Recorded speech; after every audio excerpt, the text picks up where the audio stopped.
Bentrovati telespettatori di Telerent 7 Gold, consueto appuntamento bisettimanale con Penalty, tutto il calcio di cui il calcio vero non parla mai. Il mercoledì raccontiamo il campionato di Serie D ed il campionato di eccellenza, mentre il giovedì lo spazio è dedicato interamente al campionato di promozione. Pertanto nella puntata di oggi iniziamo subito con il campionato di Serie D.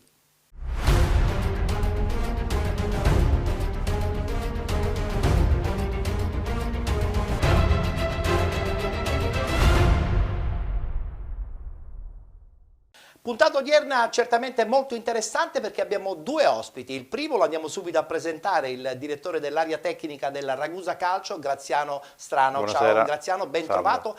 Complimenti, complimenti, complimenti. Grazie. Anche perché il secondo ospite è un ospite materiale, ovvero la Coppa Italia che avete vinto contro il Mazzara qualche settimana fa. Complimenti a te, ma anche complimenti chiaramente a tutta la società. Ha coronato un sogno importante, quello di vincere anche la Coppa Italia di eccellenza, perché qualche anno fa avevano vinto quella di promozione. Sì. Questo trofeo è merito del frutto del lavoro del nostro mister, che ci tengo a sottolineare, Filippo Raciti, che è stato lungimirante inizio stagione, ha formattato insieme a tutta la società, insieme a me, un gruppo di uomini. Stiamo dimostrando passo dopo passo che siamo una squadra che ad oggi ha detto la sua. Iniziamo a parlare però di Serie D, che so che segui sempre con molto interesse. Sì. È un campionato abbastanza ingarbugliato quello di quest'anno. Ma il campionato è ingarbugliato perché diciamo che ci sono tante squadre importanti. Lascia perdere le squadre che non fanno parte della Sicilia. Io purtroppo, essendo siciliano, sono un po' campanilista. Io seguo moltissimo la Cireale, seguo moltissimo il Licata, il Giarre, anche perché a Giarre ho un fraterno amico mio che è il presidente Marco La Rosa, che lo saluto, Sì. e so delle vicissitudini del Trapani, della San Cataldese. Io spero che tutte le siciliane riescano ad avere una boccata di ossigeno. Però il campionato è molto tosto, perché c'è la Virgola Lamezia, c'è la Gelbison, c'è la Cireale, c'è il la Trapani, Cavese. c'è la Cavese, e soprattutto ci sono delle strutture importanti, vedi Cava dei Terreni, vedi Trapani, vedi Acireale. Insomma, è un campionato molto interessante. Chiamiamola, è una C2. È una C2, È una vero, C2. vero. Bene, allora a questo punto diamo subito inizio alla lettura dei risultati e anche della classifica di questo turno settimanale del campionato di Serie D Girone I. Si è giocata l'ottava giornata del campionato, ottava giornata di ritorno, guardiamo subito il tabellino dei risultati. Cavese 1919 batte Castrovillari 2-1, Città di Acireale batte Troina 3-0, Cittanova batte Santa Maria Cilento 1-0, vittoria dell'FC Lamezia Terme 3-2 contro il San Luca, 2-0 del Trapani contro la San Cataldese, vittoria fuori casa della Gelbison 1-0 con il Portici 1906, Real Aversa 1925 batte Licata 1-0, Città di Sant'Agata Giarre 1946 0-0 ed infine Paternò batte Biancavilla 2-0. Una conferma per quanto riguarda la Gelbison, ancora in testa con 57 punti, 53 punti per la Cavese 1919 e il Città di Acireale, 52 FC Lamezia Terme, con 44 punti il Paternò, 39 il Cittanova, 38 Città di Sant'Agata, con 34 Santa Maria Cilento insieme al Licata, 32 per il Portici 1906, con 31 punti Real Aversa 1925, 30 punti per il San Luca, 28 per il Trapani, con 26 la San Cataldese, 23 punti il Rende, 21 Giarre 1946, 20 punti per il Castrovillari, 13 punti infine per il Troina ed il Biancavilla. Si ritorna in campo domenica prossima, domenica 13 di marzo, eccolo qua il tabellino delle partite che si disputeranno: Biancavilla Città di Acireale, Castrovillari Cittanova, Gelbison Paternò, Giarre Trapani, Licata Città di Sant'Agata, Santa Maria Cilento San Cataldese, Portici 1906 Real Aversa 1925, San Luca Cavese 1919, Troina Rende Calcio, riposerà l'FC Lamezia Terme. Ed iniziamo a parlare di questo girone e lo facciamo con la Cavese, una Cavese che comunque ha dimostrato di avere, Graziano, credo le credenziali anche lei per vincerla questa benedetta Serie D, che è sempre un ternallotto soprattutto per le squadre che hanno una tradizione anche in Lega Pro. Ma ti dirò, Ettore, io ho avuto la fortuna di avere uno dei pilastri della difesa della Cavese, che è Paolo Lomasto, che è stato con me quando eravamo in Serie D col Palazzolo. Un giocatore straordinario, oltre ad essere un uomo per bene e un uomo vero. E ricordiamoci che la Cavese rappresenta Cava dei Tirreni. È da sempre grande forza, grande forza, grande pubblico, grandi ultras, grandi tutti. Io ci tengo particolarmente a fare un plauso a quello che è la Cireale Calcio, la Cireale Calcio che è stata riesumata dal buon Fasone, dal buon Agatino Chiavaro, che hanno fatto un lavoro pazzesco. Guarda, della Cireale ne parliamo tra poco. Per adesso guardiamoci gli highlights della vittoria appunto della Cavese 2-1 contro il Castrovillari.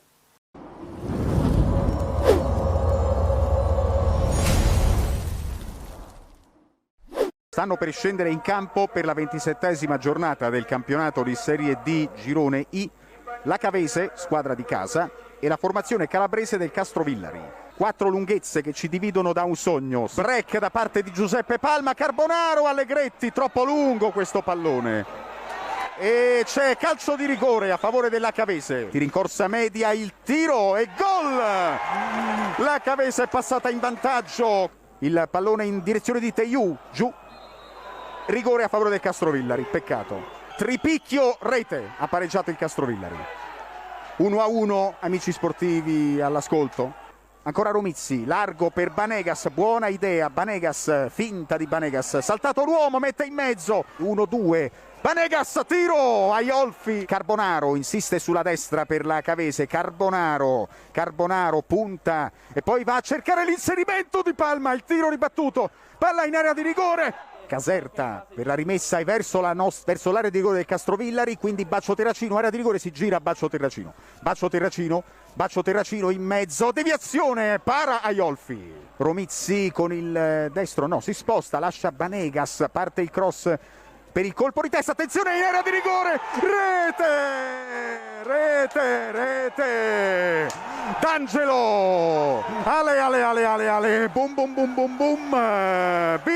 viva, dovremmo provare a chiudere la partita, Banegas va dentro, Banegas, ottima palla per Palma che la mette sul secondo palo, Baccio Terracino spara alto, ancora D'Angelo sulla destra, D'Angelo prova ad andare via, affonda D'Angelo, mette in mezzo e c'è il colpo di testa di Di Bari. Foggia che difende il pallone col suo fisico possente, pressato da 2 avversari, alla fine è rimessa laterale. Finisce qua la partita, la Cavese ha battuto il Castrovillari per 2-1 e va a 53 punti in questa classifica.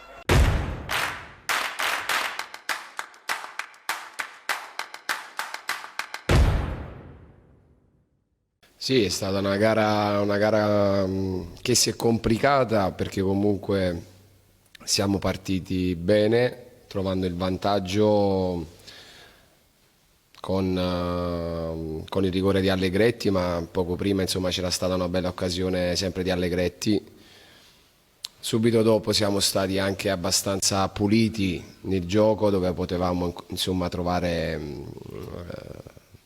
situazioni per poter fare il secondo gol, però siamo stati molto imprecisi e man mano che passava il tempo, ecco, ci siamo un po' innervositi, ci siamo allungati, abbiamo forzato giocate troppo lontani dalla porta, abbiamo continuato insomma a essere un po' disordinati e questo ha permesso all'avversario di trovare quegli spazi dove sono pericolosi perché comunque hanno giocatori che nell'uno contro uno ti mettono in difficoltà e quindi ecco, abbiamo chiuso il primo tempo sull'1-1, mentre il secondo tempo secondo me siamo stati un po' più puliti, ci siamo rimessi a giocare pur non trovando molte occasioni, perché comunque anche lì è un avversario che al di là del periodo che sta passando di risultati negativi poi si abbassa, ti chiude gli spazi e nell'area di rigore marcano forte, li abbiamo visti durante la settimana, non era semplice trovare la via del gol.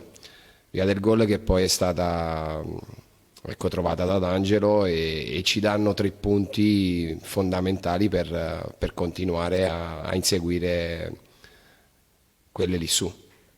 Vengo da 4 mesi durissimi che ho avuto un bruttissimo infortunio.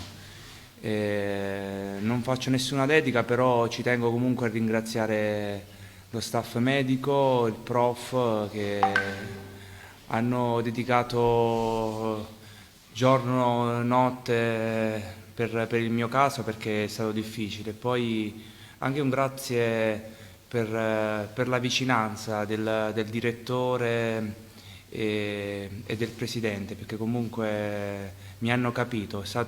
Purtroppo non è stato comunicato il mio problema, però ho avuto un bruttissimo infortunio, ecco. Sappiamo il nostro cammino e dobbiamo pensare a noi stessi. È normale che purtroppo ad oggi non dipende soltanto da noi, però per stare sempre lì su noi dobbiamo pensare a noi stessi, perché perché siamo indietro dal nostro obiettivo, e 2 perché ce lo meritiamo, se lo merita questa città, se lo meritano tutti, anche la gente che lavora dietro le quinte. Stiamo facendo del nostro meglio e sappiamo dove dobbiamo arrivare.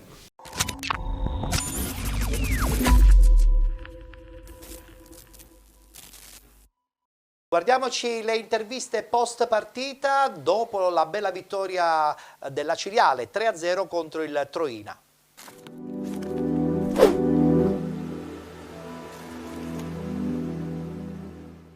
Siamo partiti, questo è quello che volevo, un approccio forte, un approccio feroce, perché si sa, queste partite quando le vinci le danno per scontate, invece no, preparare una partita del genere non è mai facile. Complimenti ai ragazzi che hanno avuto un grande approccio alla gara, perché queste partite nascondono sempre delle insidie. Bene così, abbiamo fatto bene, l'unica nota negativa è il rigore sbagliato, però succede, capita, solo chi non li batte non li sbaglia, quindi va bene così. Siamo partiti col piede giusto, e questo avvalora ancora di più la tigna, la voglia di questa squadra, perché affrontare queste partite nasconde, ripeto, tante insidie. Oggi i ragazzi veramente da applausi sotto tutti i punti di vista, mentale, fisico, tecnico e tattico. Ma sicuramente questa era una partita difficile, un avversario tosto. Sono le classiche partite che quando si vincono 3-0 a fine partita erano facili, erano partite scontate. Invece se magari si fa qualche passo falso, l'avevamo detto, non prendiamo sotto l'anno. Quindi siamo consapevoli che ogni partita sarà decisiva, perché non nascondiamoci, ma a 11 partite dalla fine adesso diventano decisive, quindi non possiamo dire altrimenti. E queste magari, se non li approcci nel modo giusto e non riesci a sbloccarli dall'inizio, possono diventare partite difficili, insidiose, e quindi noi siamo stati bravi oggi ad entrare in campo subito cattivi, cinici, aggressivi. Siamo stati bravi a sbloccare la partita, che poi pian piano è andata in discesa. Non ci siamo mai nascosti, è vero che possibilmente non eravamo partiti con l'intento di vincere il campionato, adesso siamo lì e sicuramente non ci tiriamo indietro, fino alla fine ce la giocheremo, possibilmente ce la facciamo, possibilmente non ce la faremo. Ricordiamoci che siamo in 4 squadre a giocarci il campionato, quindi incredibilmente una di queste 4 arriverà quarta, possibilmente sarà come si dice, una sconfitta per chi arriva quarto, però alla fine si sa, il gioco del calcio è questo. Ne vince una e sono sicuro che sarà un campionato tosto fino alla fine. Ti ripeto, sono sempre partite difficili in ogni campo che si va, perché si incontrano squadre che sia in zona alta che in zona bassa servono punti per salvarsi, per fare prof. Quindi fino alla fine cerchiamo di stare lì aggrappati alle prime, e poi a fine campionato vedremo cosa siamo stati capaci di fare.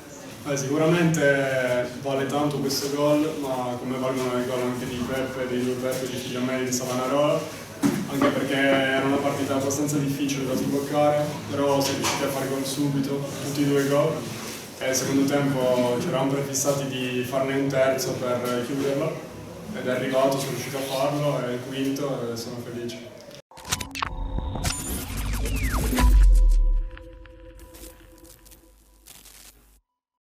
Voglio parlare parlare anche del Cittanova, Graziano, il Cittanova dell'allenatore Ciccio De Gaetano. di Gaetano, che comunque è lì, un quinto posto che probabilmente nessuno pensava alla portata della squadra del Cittanova, quindi conferma che il lavoro fatto da mister Di Gaetano sta dando i suoi frutti. Ma sai, quando prendi un mister ci sono tante chiavi di lettura.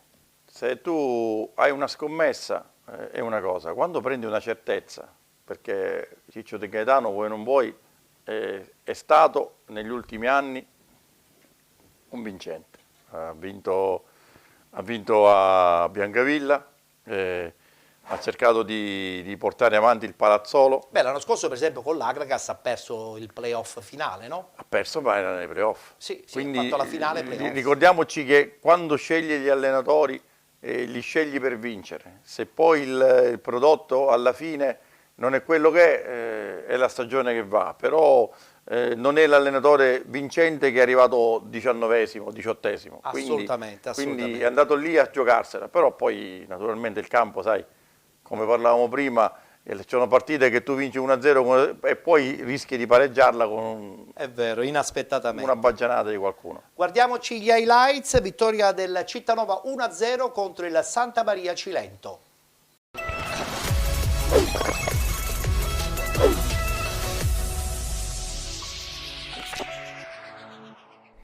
Buon pomeriggio dallo stadio Monreale Proto di Cittanova. Va in scena l'ottava giornata del girone di ritorno. Il Santa Maria visita a domicilio il Cittanova.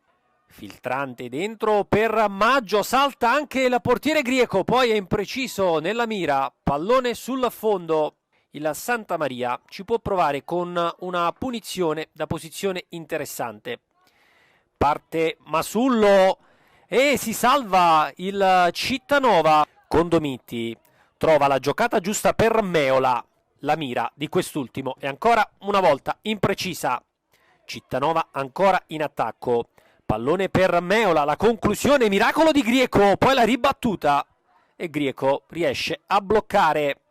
Recupera un buon pallone Maggio, mette in movimento Kunzi disegna una bella traiettoria per Maggio, il miracolo di Bruno che si rifugia in calcio d'angolo. Calcio d'angolo per la squadra calabrese. Va Bonanno e attenzione perché il pallone ha superato la linea bianca e c'è il vantaggio della squadra di casa. Vediamo il Santa Maria come reagisce. Cross dalla sinistra, Maggio ancora di testa e ancora una volta Bruno si supera in calcio d'angolo. Corner, svetta ancora il numero 9. Anche in questa circostanza si salva la difesa calabrese. Manovra sulla sinistra del Cittanova. Pallone dentro per Biondo. Miracolo di Grieco. Poi Bonanno. Sarà calcio d'angolo. Insiste la formazione di casa. Bonanno prova un colpo da biliardo. Il palo gli dice di no. Poi Biondo. Sul fondo. Santa Maria si accentra con Gabbionetta, entrato nella ripresa. La conclusione è fuori. Ancora ospiti. Recuperano un buon pallone sulla destra. Kunzi dentro per Luscetti. Tiro murato. Cittanova dalla parte opposta. Meola. La conclusione. Il palo interno. Salva Grieco. Maggio recupera un buon pallone in attacco. Prova ad entrare tra le maglie della difesa di casa. Sarà rimessa dal fondo, partita vibrante in questo finale. Biondo va via, Grieco ancora una volta con i piedi, stavolta nega la gioia del raddoppio. Punizione dal limite, andrà Bonanno, parte ancora Grieco, nega la gioia del gol al Cittanova, parte opposta. Gabbionetta, la conclusione, pallone sul fondo. I cilentani insistono alla ricerca del pari, dentro per Kunzi, ancora una volta Bruno trova l'acuto vincente e nega il pari. Dopo 5 minuti di recupero arriva il triplice fischio del direttore di gara. Il Cittanova batte il Santa Maria per 1-0.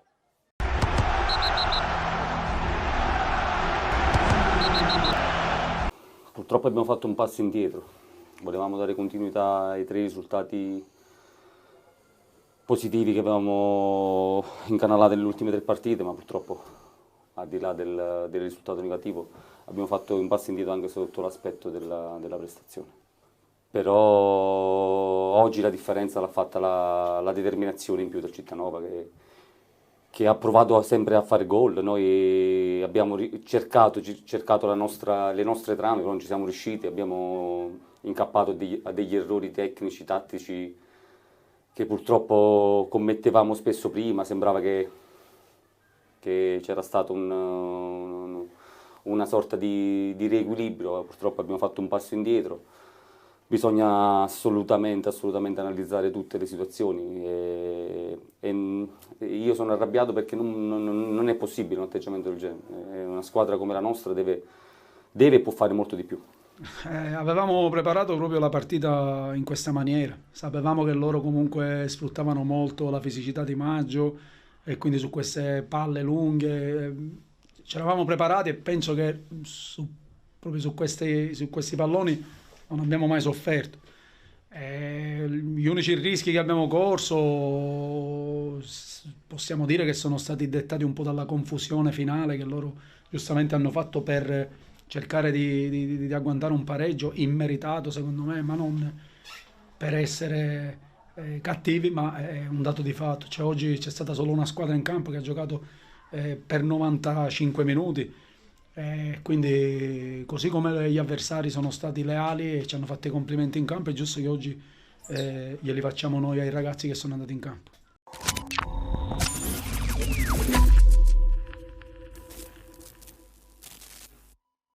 Guardiamoci gli highlights: vittoria dell'FC Lamezia 3-2 contro il San Luca.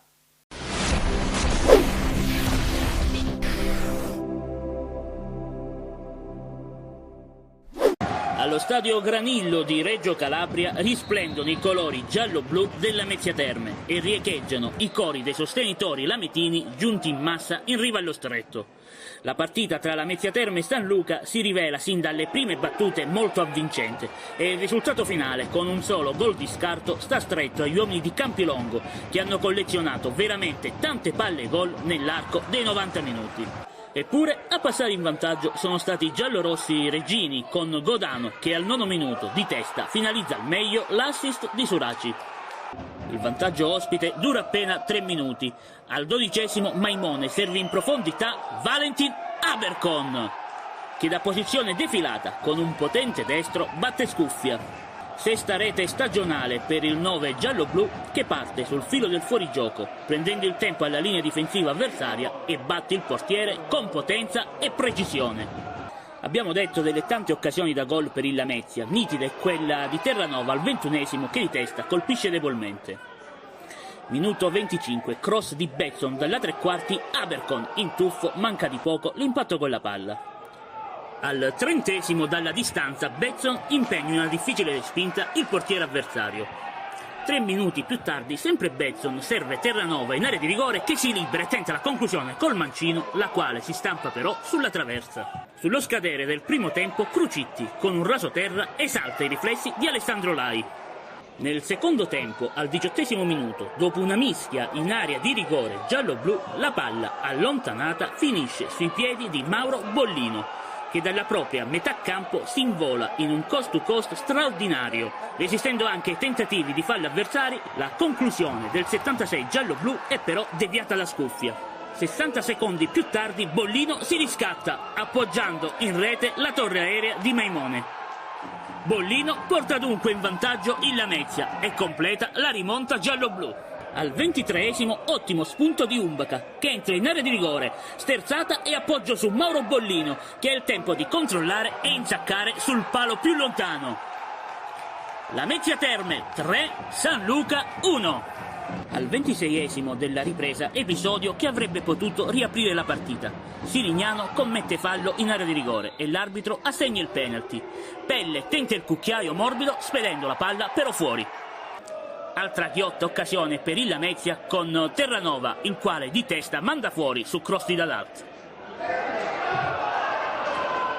Il San Luca trova la seconda rete al 93° con Godano che firma una doppietta. La partita si chiude con l'ennesima occasione lametina. Provazza si inserisce in area di rigore, dribbla il portiere e viene steso da Patea, ma l'arbitro non assegna il rigore. Lamezia San Luca termina 3-2. In riva allo stretto sventolano le bandiere giallo-blu, esultano tutti i tifosi lametini giunti a Reggio Calabria.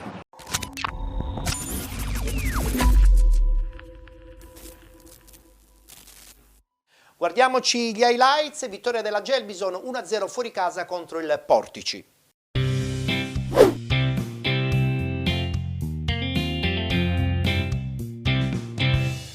Portici Gelbison, gara valevole per la 27esima giornata del girone I di Serie D. Il tocco aperto verso Marino, Marino è il sinistro, palla che termina al lato. Giuliano, ancora Maranzino, il tocco verso Giovanni Romano, il primo pallone di Giovanni Romano, Romano con il destro. Si sistema la barriera, nel frattempo l'arbitro si piazza un po' più indietro, pronto a fischiare la battuta di questo calcio di punizione. Parte Maranzino con il sinistro, il palo clamoroso colpito da Gaetano Maranzino. C'è la copertura di Cirillo che poi non interviene, Oggiano, il tocco verso Pipolo e c'è la copertura grandissima di Riccio che evita praticamente un gol fatto. Romano, il cross deviato da Gonzales, palla che però resta a Carotenuto che ci prova. Cross per Manfrellotti di testa. La conclusione Maranzino, la finta, Maranzino, l'apertura verso Marino, entra in area Marino con il cross raso terra, Marino, ci arriva Romano che la stoppa, il tocco all'indietro verso Carotenuto, la deviazione della difesa della Gelbison che allontana la minaccia, Lossa al centro, palla che arriva a Gagliardi, Gagliardi, palla sul sinistro, Gagliardi, l'ottima parata di Sceper, palla sul destro, Romano, la serie di finte ancora verso Carotenuto, Carotenuto può andare al cross, lo effettua Carotenuto sul secondo palo verso Scala, Marino poi sembra andare verso il cross, lo effettua Marino, il cross con Faella che la tocca all'indietro, palla che resta lì, Faella, palla sul destro, può andare al traversone, dall'altra parte c'è Onda, l'aggancio del terzino della Gelbison, il cross a cercare Gagliardi, mette giù Gagliardi che poi può andare col sinistro e c'è la rete della Gelbison che all'ultimo praticamente respiro, quando siamo arrivati alla fine quasi del recupero, passa in vantaggio e arriva anche il triplice fischio del direttore di gara, l'esultanza della compagine avversaria che si conferma sempre più prima in classifica.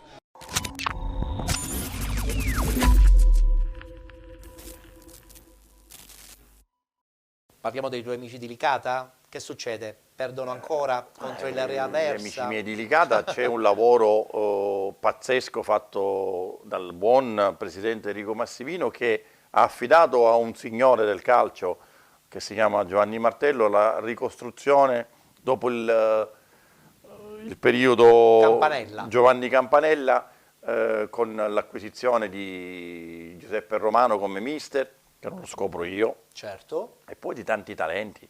Comunque il lavoro fatto da Giovanni Martello è un lavoro importante e Licata ha buttato secondo me le basi per l'anno prossimo fare un campionato molto importante.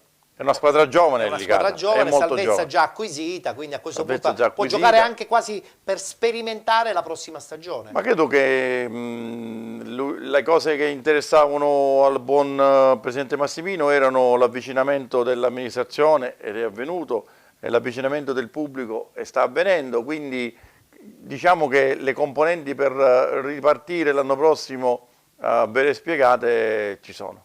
Guardiamoci gli highlights, vittoria del Real Versa 1925 proprio contro la squadra di Romano, la partita è finita 1-0 per i campani.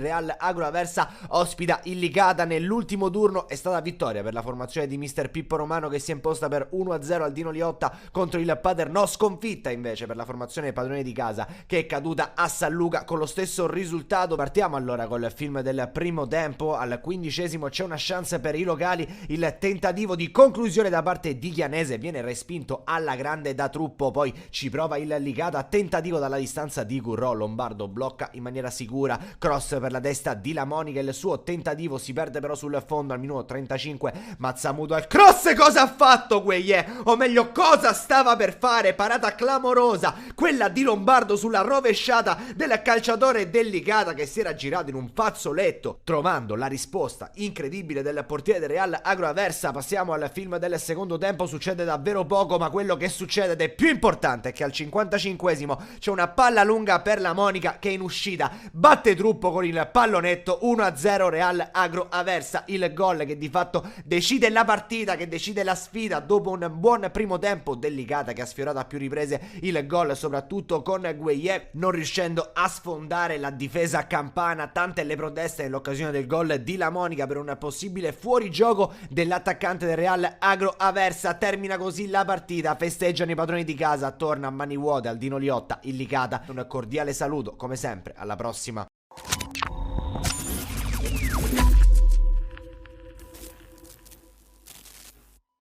Si è conclusa 0-0 invece la partita tra Città di Sant'Agata e Giarre. Giarre che pian pianino, passo dopo passo, sta recuperando le posizioni in classifica. A questo punto il Città di Sant'Agata penso che abbia da chiedere poco alla stagione, anche se poi bisogna giocare e comunque dimostrare di avere fatto un percorso fin qui sicuramente molto positivo. Un Giarre che adesso tra l'altro recupererà un'altra partita mercoledì con la possibilità addirittura di andare ancora più in alto in classifica e quindi tirarsi fuori dalla zona calda. Tu hai detto benissimo, se dobbiamo fare una disamina, io ho avuto il piacere di interloquire il giorno della finale con mister Giampà, che si ricordava di un nostro scontro, lui a Roccella e io a Palazzolo. Abbiamo parlato, gli ho fatto i miei complimenti perché il calcio a Sant'Agata ad oggi, grazie a questa ottima società, grazie a Ettore Meli che è al di là di un amico, è un mentore anche della categoria. È un mentore della categoria, però hanno fatto un lavoro straordinario, è vero. Molto straordinario. Secondo me Giampà già dall'anno scorso ha dimostrato... Giampà l'anno scorso ha preso una squadra che era in condizioni molto precarie, è riuscito a risollevarla, è riuscito a riportarla e quest'anno sta facendo un campionato importantissimo. Per quanto riguarda il Giarre diamo spazio a fare dei complimenti che non devono essere buttati nel dimenticatoio, perché se il calcio a Giarre è rinato grazie a Giulio Nirelli con l'accoppiata di Marco La Rosa. È vero, ricordiamoci che il Giarre per anni e anni e anni è stato nel fondo, nel baratro. Guardiamoci il servizio, pareggio 0-0 tra Città di Sant'Agata e Giarre 1946.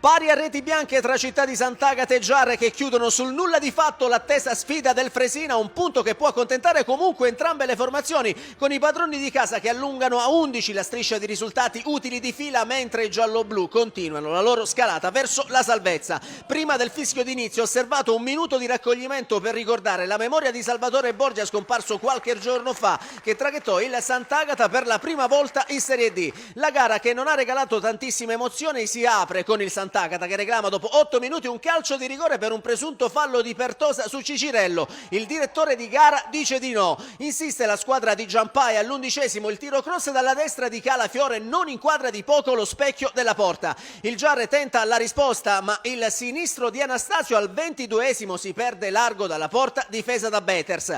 Poi il Sant'Agata torna a spingere, al 25° la potrebbe sbloccare. Il colpo di testa in tuffo di Calafiore però esce sul fondo per questioni di centimetri.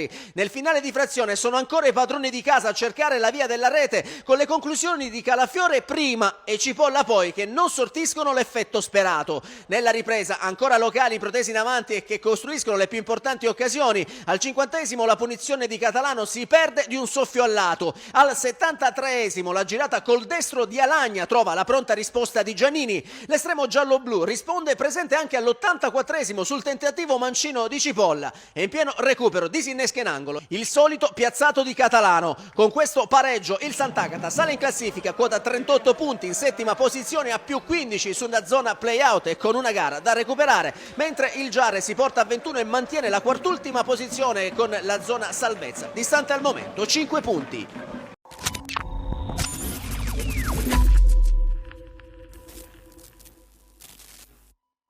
E chiudiamo il tabellino riguardante il campionato di Serie D con questo Paternò che si conferma sicuramente rullo compressore in casa, ennesima vittoria questa volta ai danni di un Biancavilla che forse a questo punto mi sembra più demotivato rispetto a un paio di settimane fa. La conferma della squadra di Torrisi con un gran gioco che dà sicuramente adito ad una sua stagione da incorniciare. Oggi sta dimostrando che col suo gruppo di lavoro, perché è fondamentale che un allenatore possa agire e giocarsi tutte le sue carte con i suoi uomini. È vero, è vero. Gli uomini società non sono gli uomini dello staff. Se tu vedi anche nello staff del Ragusa Calcio, te lo dico io, mister Raciti ha il suo secondo, ha il suo preparatore e ha il suo allenatore dei portieri. Sicuramente. Che saluto, Alessandro D'Antoni. Alessandro D'Antoni, grande uomo e soprattutto grande allenatore dei portieri. E se domani mattina il buon Raciti va in un altro posto, spero per lui no, lui porterà con sé il preparatore atletico, il secondo, perché è normale, perché sa cosa vogliono, come si svolge il lavoro. Certo. E più avanti vai e più uomini tuoi devi avere dentro lo spogliatoio. È vero, è vero. Guardiamoci gli highlights. Vittoria del Paternò 2-0 contro il Biancavilla.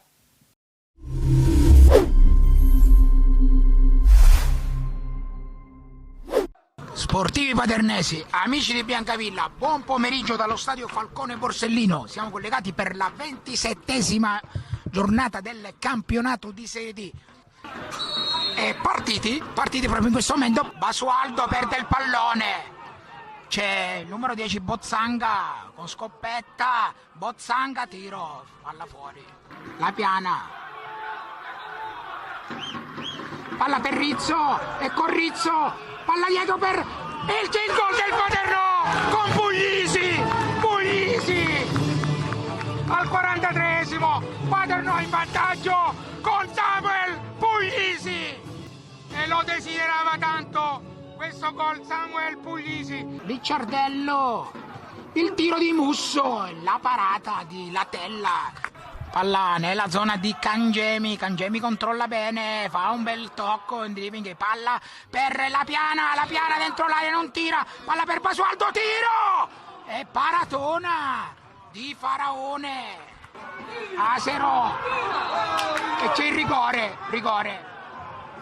Musso dal dischetto, e palla sul palo! E il Paternò può andare in avanti, ecco Mascari, pallone per Basualdo, ecco Basualdo per Rizzo, tiro, e c'è il palo di Rizzo, ma era fuori gioco. Buon tempo di testa, e palla subito nella zona di La Piana, ecco La Piana la mette a terra, si gira, c'è Rizzo, ecco Rizzo, anzi è Mascari si gira, tiro, e c'è il gol di Agostino Mascari, che è una perla di Mascari, il 2-0 al 65esimo minuto di gioco. Ecco Rizzo, entra in aria, tiro di Rizzo, deviata. Ricciardello sulla fascia, viene contrastato da Visconti, ma Ricciardello gli viene dato spazio, pallone al centro, palla per Zappala per Basualdo allarga il gioco per Visconti al centro, deviazione, la rovesciata tentata da Zappalà. Puglisi per Rizzo, questa volta è in gioco Rizzo, ecco Rizzo, no, era in gioco Rizzo era in gioco, Rizzo era partito da dietro, ma proprio in questo istante l'arbitro decreta la fine delle ostilità. Paternò 2, Biancavilla 0, 44 adesso sono i punti in classifica dei rossazzurri, Biancavilla sempre più ultimo in classifica.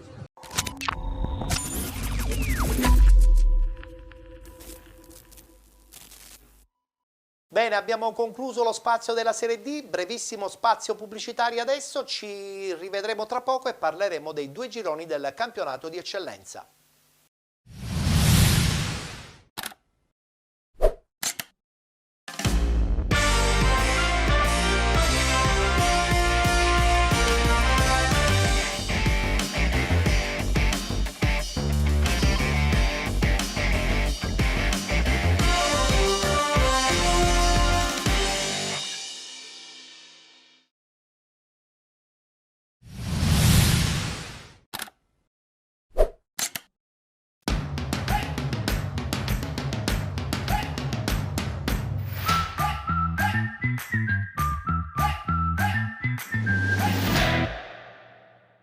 Ottava giornata, parliamo del girone di ritorno, guardiamo subito i risultati. Parmonval batte Cuspalermo 3-2, Acragas 2018 batte Castellammare 1-0, Canicattì batte Pro Favara 1-0, Enna Calcio batte Casteltermini 1-0, Nisse FC batte Mazzara Calcio 1-0.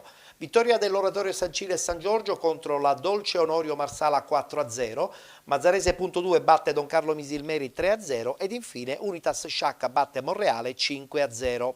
Con questa ennesima vittoria il Canicattì allunga sempre di più in classifica, si sta un po' odorando questa benedetta Serie D attesa anche troppo tempo. In testa la troviamo infatti con 57 punti la squadra di Lillo Bonfatto, con 46 l'Acragas 2018, con 44 Don Carlo Misilmeri, con 41 Pro Favara, 40 punti Mazzara.2 Enna Calcio, con 37 Nisse FC, 34 Parmonval, 33 Unitas Sciacca e Oratorio San Cile e San Giorgio, con 31 punti il Castellammare, con 28 il Mazzara, con 12 punti Casteltermini e Monreale, 11 punti Dolce Onorio Marsala, chiude la classifica il Cuspalermo con 8 punti. Anche per il campionato di eccellenza si ritorna in campo domenica prossima, domenica 13 marzo. Questi gli incontri: Cuspalermo Acragas 2018, Canicattì Mazzarese.2, Castellammare Enna Calcio, Casteltermini Unitas Sciacca, Don Carlo Misilmeri Parmonval, Mazzara Calcio Oratorio San Cile e San Giorgio, Monreale Nisse FC, chiude Pro Favara Dolce Onorio Marsala. Dobbiamo partire da questo Canicattì, credo che sia doveroso, no? Ha dimostrato organizzazione, mentalità, hanno messo anche un allenatore quasi del tutto sconosciuto per la categoria, quindi hanno rischiato, però i risultati sono dalla loro ed è la dimostrazione che bisogna sempre comunque credere nei sogni. Il sogno del Canicattì da un paio di anni era quello di raggiungere la Serie D. Potrebbe essere l'anno buono a questo punto? Graziano? È l'anno buono perché, come hai detto benissimo tu, la società è stata molto lungimirante nello scegliere mister Lillo Bonfatto, persona umile, preparata, che è riuscita ad amalgamare e tenere un gruppo importante. Nomi super conosciuti come questi nomi super conosciuti sono dal Don Carlo Misilmeri, sono ad Agrigento, sono a Ennes, sono dove. È stato bravissimo Lillo Bonfatto, il merito va di gran lunga al mister Bonfatto. E sono contento perché ho conosciuto Lillo lo scorso anno e vedevo in lui effettivamente questa grande voglia di mettersi in gioco, però spesso e volentieri le società non gli davano questa chance. Quando è arrivata questa chance del Canicattì ha puntato tutto sulla voglia e la determinazione, che forse l'ha pure trasmessa a questi giocatori leggermente un po' appagati, no? Tutti i giocatori che hanno già vinto i campionati, quindi trovare stimoli sempre nuovi non è mai facile. No, però sai, su quello che è l'appagamento, conoscendo Santo Privitera, non si appaga mai. Irace e tanti altri. Conoscendo Davide Pettinato, non si appaga mai. Filippo Remonti, non si appaga. Quindi hanno formattato veramente un organico importantissimo, diretto con maestria da Lillo Bonfatto. Guardiamoci il servizio, vittoria del Canicattì 1-0 contro il Pro Favara.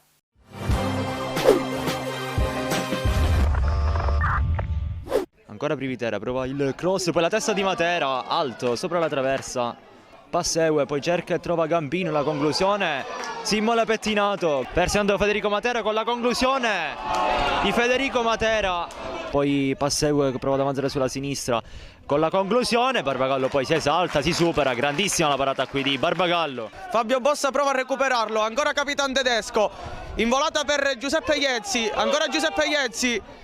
La palla viene messa in mezzo per Chris Gueye, viene fischiato il fuorigioco, ma che azione da parte del Canicattì. L'arbitro è pronto a fischiare, parte Santo Privitera, la palla arriva in mezzo e arriva il gol da parte di Selin e il Canicattì la sblocca, arriva il vantaggio. È finita la gara tra Canicattì e Pro Favara, è 1-0 al tipice fischio da parte del signor Carlo Bassoli della sezione di Monza. Il Canicattì che continua ancora a vincere in questo percorso importantissimo del campionato, adesso è a più 11 visti anche appurati gli altri risultati degli altri campi. Adesso l'immagine è quella dei calciatori del Canicattì che vanno sotto l'ipotetica curva fuori dallo stadio, e adesso l'invito rivolto a tutti i tifosi, sempre se la burocrazia lo permetterà, è quello di venire la prossima domenica allo stadio Saraceno di Ravanusa per essere tutti assieme a festeggiare questo campionato. Vittoria del gruppo. In settimana abbiamo avuto delle difficoltà, non sono alibi, però ne abbiamo passate tante, perché ci sono stati tantissimi ragazzi che hanno avuto delle difficoltà, però chi è stato chiamato in causa ha dato il massimo, ma non avevo dubbi, perché questo gruppo ogni giorno dà veramente tantissime soddisfazioni.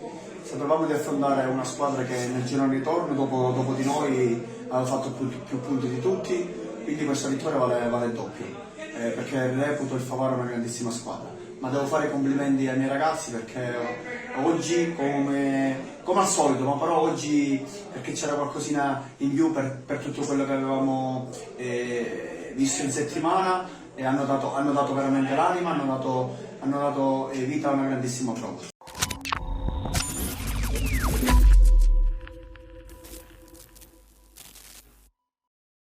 Insomma, questo girone A regalerà sino all'ultimo tantissime emozioni. La griglia playoff probabilmente con qualche scontro diretto prossimo sarà un po' più chiara. Il Canicattì, diciamolo pure, a mezzo piede, forse più di un piede.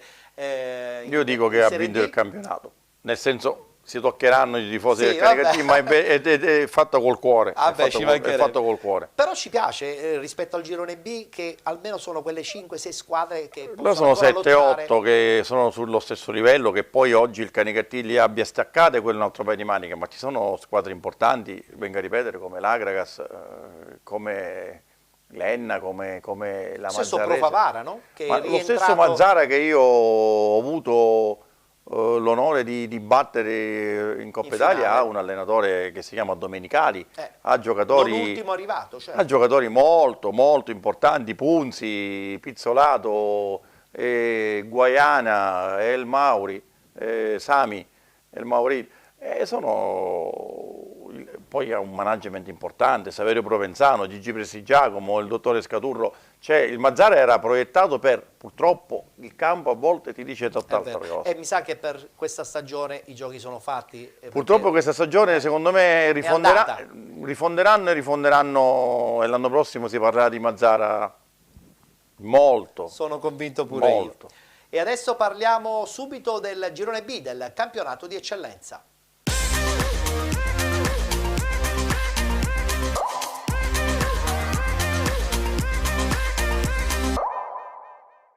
Anche qui, ottava giornata del girone B del campionato di eccellenza, guardiamo subito i risultati.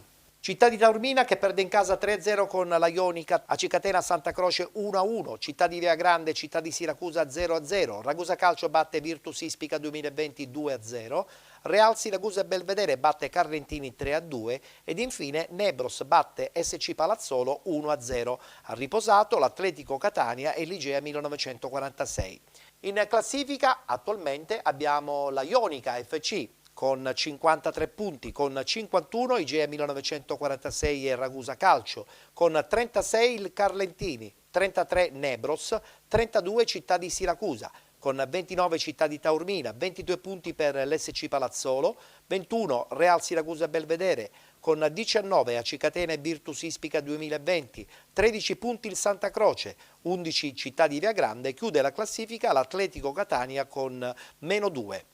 Domenica prossima di nuovo tutti in campo, eccolo qua il tabellino degli incontri: Carlentini Città di Taormina, Città di Via Grande SC Palazzolo, Igea 1946 Ragusa Calcio, Nebros Acicatena, Santa Croce Real Siracusa Belvedere, Virtus Ispica 2020 Atletico Catania, riposeranno Città di Siracusa Ionica FC. Guarda caso vorrei proprio partire dalla partita di domenica prossima, giocherete a Barcellona contro l'Igea 1946.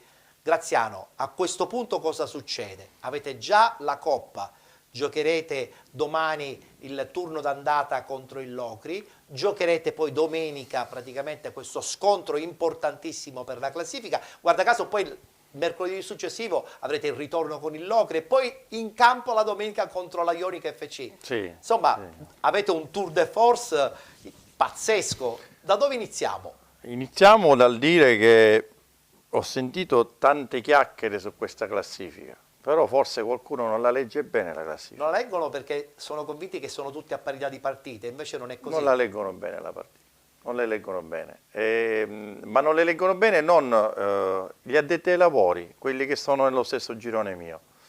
Io ho, se tu vai a vedere le partite, la Ionica ha 53 punti, ma ha 21 partite. Infatti, sotto la domenica Ionica c'è una squadra che si chiama Ragusa Calcio che ha 19 partite. Sotto la Ragusa Calcio c'è l'Igea che ha 20 partite. Quindi è una classifica certamente uno non più chiara. uno fa 2, non fa 5. Vabbè, però ciò non toglie che la partita di domenica contro l'Igea La partita è di domenica, una partitona. La partita di domenica contro l'Igea è una partita fondamentale. Però ci sono tante cose che dobbiamo mettere sul tavolo. Noi arriviamo su questa partita, secondo qualcuno sfatti, noi abbiamo una rosa di 20 giocatori che il nostro mister ha avuto dopo dicembre. Quando noi abbiamo giocato contro l'Igea la prima partita, purtroppo noi eravamo a corto di organico. Voi perché non c'erano disponibilità, perché ricordiamoci che io ho avuto la fortuna di poter prendere dopo la debacca del Biancavilla Maimone, dopo la debacca della Leonzio Godino, quindi sono riuscito, grazie all'intervento della società che me l'ha permesso, a prendere dei tasselli importanti che mi vanno a chiudere la rosa per poter competere sia da un lato, che era la Coppa Italia, sia da un altro lato. Anche perché, come dice il buon mister Raciti, il Ragusa non ha seconde linee, perché se manca Randis c'è Belluso, se manca Belluso c'è Cornazzani, e via via dicendo, se non c'è Di Martino c'è Busà, se non c'è Sferrazza c'è De Rios. Quindi quando io sento parlare delle altre squadre, oggi mi è mancato, non mi piace, non è rispetto per i tuoi calciatori. Condivido questa cosa, hai perfettamente non esiste ragione. completamente. Ragione. Io ho la fortuna di gestire un gruppo di uomini che sono stati scelti perché sono uno uguale a un altro. Sono due per ogni ruolo, ma sono uno uguale a un altro. Quando me ne manca uno, e a me è mancato per 5 giornate uno dei giocatori più forti della categoria, che si chiama Alessandro Randis. Conosciamo il suo curriculum ed è certamente Eppure una io pedina fondamentale. ho vinto. Qualcuno dice sempre, il buon Stefano Baresi, io lo voglio bene perché è un mio fratello, l'Igea Virtus ha numeri importanti, ma forse si confondono perché anche dall'altra parte ci sono numeri un poco più importanti. Ma io non credo che l'Igea 1946 stia sottovalutando il Ragusa. Qualcuno della sua squadra c'è stato che ha avuto parole di elogio solo per loro, ma ci sta, è giusto così, però io non mi sono mai permesso di dire e fare contro le altre squadre, io guardo sempre a casa mia. Voi comunque a Barcellona ve l'andrete a giocare, secondo me, anche perché No, Filippo... gliela facciamo vincere a loro la partita. No, dico, ve l'andrete a giocare perché Filippo non è uno che sta lì a aspettare, è uno che se la gioca. Ma l'abbiamo dimostrato, l'abbiamo dimostrato quando siamo andati anche in un campo importantissimo che è quello di Siracusa. È vero, è vero. La terza incomoda dovrebbe essere questa Ionica che vince facile contro il Città di Taormina. Una Ionica che con la sua nidiata di argentini fa un po' paura? No, paura no. Tanto rispetto, tanta... Paura no. Paura da Ionica no. So, ma no, assolutamente no. Torniamo al discorso della Gelbison. Proprio per questo vorrei fare un appunto. Oggi la Ionica si trova lì perché a me, come all'Igea Virtus, hanno levato 3 punti. Loro con la Leonza avevano pareggiato. Quindi oggi loro hanno questi 3 punti che poi sono 2 punti in più, ma se fosse rimasto tutto come prima erano 2 punti sotto. Allora, abbiamo chiuso anche la parentesi dedicata al campionato di eccellenza, la battuta finale con il direttore dell'area tecnica del Ragusa Calcio, Graziano Strano, la voglio fare con questa bella coppa che ho qui alla mia sinistra. Che emozione hai provato tu personalmente? Hai vinto tante manifestazioni, però è anche vero che quando si vince è come se fosse sempre la prima volta. Guarda, ti dico la verità, mi hanno detto di tante, perché dicono che io sono un uomo social, che in termini catanesi faccio troppo polpette. E io nella dichiarazione con Paolo Munafò, tuo collega, che ho inserito tra l'altro nel che ha inserito videoclip, che io le polpette le faccio, ma me li mangio. è vero, è stata, non so se è stata polemica o meno, però sì, polemica, no, perché lo sai cos'è? Io, non per falsa modestia, ho vinto 3 campionati di eccellenza e sono stato sempre una persona per bene.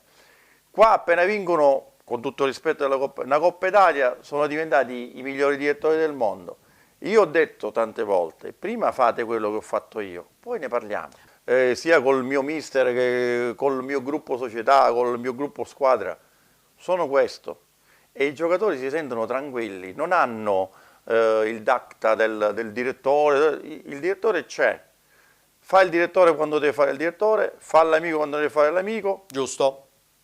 E finisce là. Un sogno per chiudere? Andare a lavorare col Catania. Ah, bene, tra l'altro insomma un progetto forse realizzabile, perché insomma non sappiamo che cosa succederà, vedremo, chissà. Grazie Graziano, gioco di parole, e in bocca al lupo per la partita di domani contro il Locri, che a sua volta ha già vinto comunque il suo girone di eccellenza, quindi il prossimo anno giocherà già in Serie D, però insomma si dice che vuole vincere anche la Coppa, quindi sarà una bella partita. Perché la vinca, tanto io già una l'ho vinta. Si conclude qui la puntata odierna di Penalty ore 13, la puntata dedicata al campionato di Serie D e al campionato di eccellenza. Ci vedremo domani puntuali alle ore 13 sul canale 17 di Telerent 7 Gold. Grazie per essere stati con noi.